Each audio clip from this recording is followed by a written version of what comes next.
Welcome everyone to the Untold Stories of India.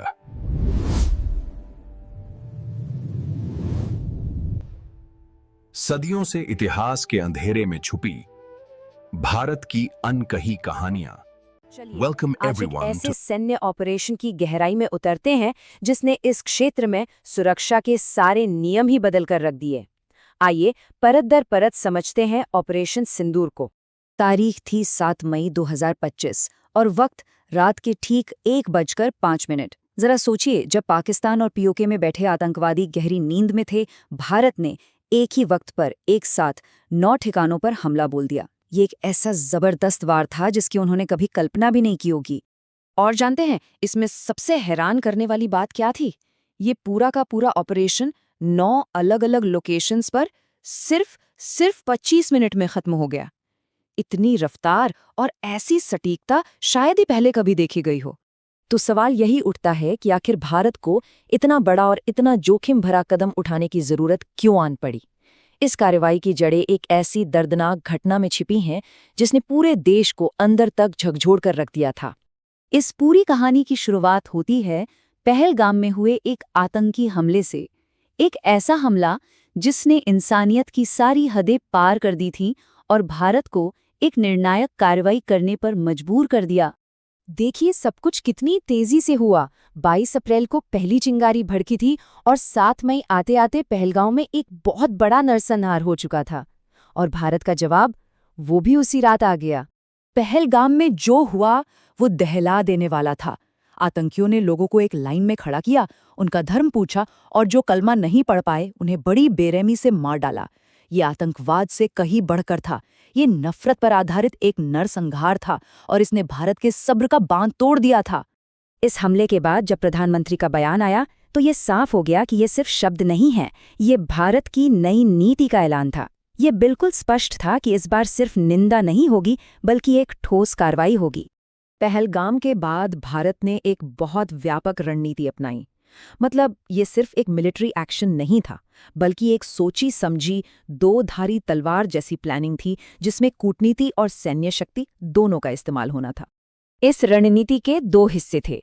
एक तरफ पूरी दुनिया के सामने पाकिस्तान को अलग-थलग कर देना और दूसरी तरफ चुपचाप पर्दे के पीछे एक बड़े सैन्य हमले की तैयारी करना जो आतंकवाद की जड़ पर ही सीधा प्रहार करे। कूटनीतिक मोर्चे पर तो ऐसे कदम उठाए गए जो इससे पहले कभी नहीं लिए गए थे। सोचकर देखिए, पाकिस्तान की जीवन रेखा मानी जाने वाली सिंधु जल संधि को सस्पेंड कर दिया गया। इसके साथ ही कई आर्थिक और सांस्कृतिक पाबंदियां लगाकर पाकिस्तान पर चारों तरफ से दबाव बनाया गया। तो एक तरफ कूटनीति तो चल ही रही थी, लेकिन जो असली कहानी थी वो पर्दे के पीछे लिखी जा रही थी। ऑपरेशन सिंदूर कोई जल्दबाजी में लिया गया फैसला नहीं था। इसके पीछे थी हफ्तों की जबरदस्त प्लानिंग और बेहतरीन तालमेल। आइए देखते हैं कि ये सब हुआ कैसे। पूरा प्रोसेस देखिए कितना सिस्टमैटिक था। सबसे पहले खुफिया एजेंसियों ने 21 आतंकी ठिकानों की जानकारी जुटाई। फिर इनमें से 9 सबसे महत्वपूर्ण ठिकानों को राष्ट्रीय सुरक्षा सलाहकार ने फाइनल किया। 5 मई तक ऑपरेशन का पूरा खाका तैयार था और प्रधानमंत्री ने बिना किसी देरी के इसे हरी झंडी दे दी। इस ऑपरेशन में भारत ने अपने सबसे आधुनिक हथियारों का इस्तेमाल किया। राफेल और मिराज जैसे विमान हमला कर रहे थे और उन्हें कवर दे रहे थे सुखोई और स्कैल्प और ब्रह्मोस जैसी मिसाइलों का मतलब ये था कि हमारे विमानों को पाकिस्तानी सीमा में घुसे बिना ही अपने लक्ष्य को तबाह करने की ताकत मिल गई थी। और जो लक्ष्य चुने गए थे ना, वो बहुत सोच समझ कर चुने गए थे। ये सिर्फ आतंकी कैंप नहीं थे, इनमें से हर एक ठिकाना भारत में हुए किसी न किसी बड़े हमले से जुड़ा था, चाहे वो 26/11 हो, पुलवामा हो या पठानकोट। मतलब ये सिर्फ पहलगाम का बदला नहीं था, बल्कि दशकों से मिले जख्मों का हिसाब चुकता किया जा रहा था। ऑपरेशन सिंदूर तो खत्म हो चुका था, लेकिन उसकी गूंज अभी शुरू ही हुई थी। तो चलिए अब देखते हैं कि इस हमले के फौरन बाद क्या हुआ और इसका असर कैसा रहा। इस ऑपरेशन में 100 से ज्यादा आतंकवादी मारे गए, लेकिन इससे भी बड़ी बात यह थी कि आतंकी संगठनों की लीडरशिप की कमर तोड़ दी गई। जैश-ए-मोहम्मद का सरगना मसूद अजहर, उसके परिवार के 10 लोग मारे गए, जिसमें उसका भाई और मास्टरमाइंड अब्दुल रऊफ अजहर भी शामिल था। ये हमला सिर्फ जिस्मानी नहीं बल्कि ज़हनी भी था। सैकड़ों मासूमों की मौत का जिम्मेदार मसूद अजहर इस हमले से व्यक्तिगत तौर पर टूट गया। कहा जाता है कि उसने कहा, काश मैं भी उनके साथ मर गया होता। ये शब्द इस हमले के मनोवैज्ञानिक असर को दिखाते हैं। और एक मजेदार बात यह है कि हमले से कुछ घंटे पहले ही पाकिस्तानी वायुसेना ने सोशल मीडिया पर पोस्ट किया था, शांति से सो जाओ क्योंकि PAF जाग रही है। लेकिन भारत की कार्रवाई ने साबित कर दिया कि जब वो जागने का दावा कर रहे थे तब भी वे कितने बेखबर थे। हमले के बाद पाकिस्तान का दोहरा चेहरा भी सामने आ गया।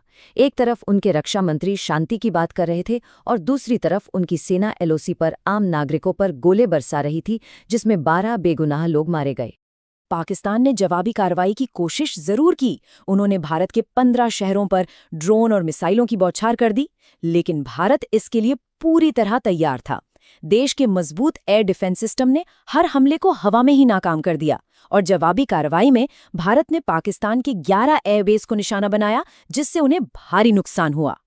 ऑपरेशन की सफलता की घोषणा करने का तरीका अपने आप में एक संदेश था। भारत ने एक हिंदू और एक मुस्लिम महिला अधिकारी को एक साथ मंच पर भेजा। यह पहलगाम में धर्म के नाम पर हुई हत्याओं का एक बहुत शक्तिशाली जवाब था। संदेश बिल्कुल साफ था, भारत धर्म के आधार पर नहीं बंटता, हम एक हैं। तो आखिर ऑपरेशन सिंदूर ने क्या बदल दिया? जब कोई देश अपनी रक्षा नीति को बदलकर दुश्मन के घर में घुसकर मारने का फैसला करता है, तो ये सिर्फ एक सैन्य कार्रवाई नहीं होती, ये एक नए युग का संकेत है। इस ऑपरेशन ने दक्षिण एशिया में शक्ति संतुलन को हमेशा के लिए कैसे बदल दिया है, ये एक ऐसा सवाल है जिस पर सोचना जरूरी है। चलिए, भारत आज की ऐसी ही अनकही और रोचक कहानियां सुनने के लिए हमारे चैनल को लाइक करें, सब्सक्राइब करें, शेयर करें और अपनी राय कमेंट में जरूर लिखें।